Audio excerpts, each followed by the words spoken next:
এই ঘটনাটি আসলে আমরা যেভাবে পেলাম, আমরা জাস্ট প্রিন্টেড ভার্সনের বাইরেও আমি একটু ইয়ের মতো করে বলি, গল্পের মতো করে বলি।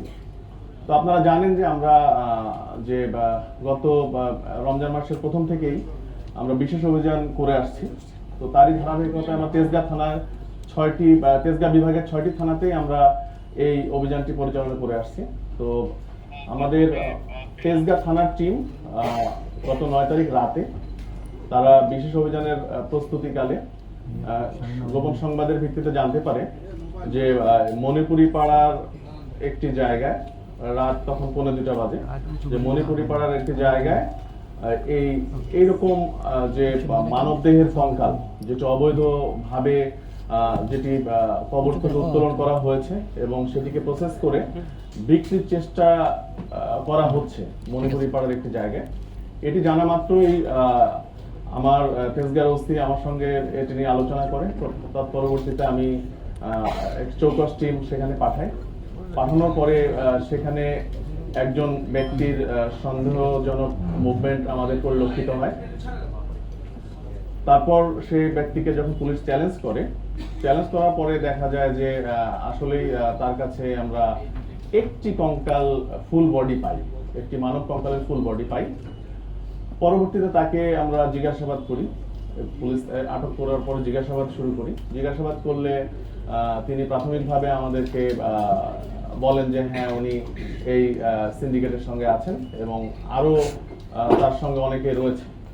তো তাৎক্ষণিক ওনার সঙ্গে আমরা কথাবার্তা বলার এক পর্যায়ে উনি বলেন যে আরো 2 জন এই আমাদের তেজগাঁ কলেজের সামনে অবস্থান করছে এই মানব কঙ্কাল সহ।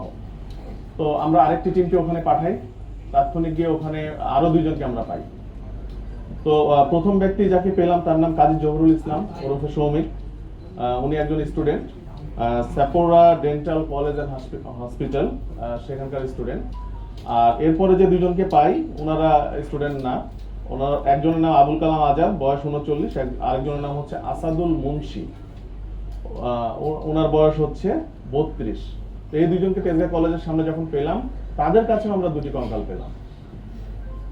এই 3 জনকে আমরা নিয়ে এসে থানায় জিজ্ঞাসাবাদ শুরু করি। আমরা তখন বুঝলাম যে এটি একটি সংঘবদ্ধ চক্র এবং তারা হয়তো এটি দেশব্যাপী পরিচালনা করে আসছে। আমরা থানায় ব্যাপক জিজ্ঞাসাবাদ শুরু করার পরে এক পর্যায়ে তারা স্বীকার করলো যে তাদের এই 3টি কঙ্কালের বাহিরেও আরো অনেক কঙ্কাল রয়েছে একটি জায়গায়। সেটি কোথায়? সেটি হচ্ছে উত্তরা পশ্চিম থানার তাদের যে ক্যাম্পাস, এই যে স্যাপোরা ডেন্টাল কলেজ এন্ড হসপিটাল, এই ক্যাম্পাসের পাশেই।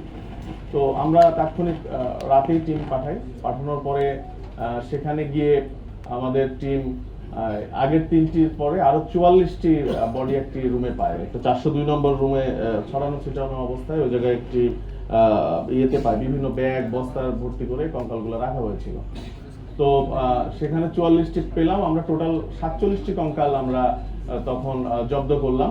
জব্দ করে আমরা তাদেরকে জিজ্ঞাসাবাদ করলাম। জিজ্ঞাসাবাদে তারা বললেন যে এদের যে মূল হোতা ফয়সাল, সে দীর্ঘদিন যাবত এই ব্যবসার সঙ্গে যুক্ত। তাদের অনলাইনে তারা এই বোন সেলিং একটি গ্রুপ আছে, এই গ্রুপে তার 700 জন কর্মী তারা কাজ করে এবং গ্রুপ মেম্বার 20,000-এর মতো।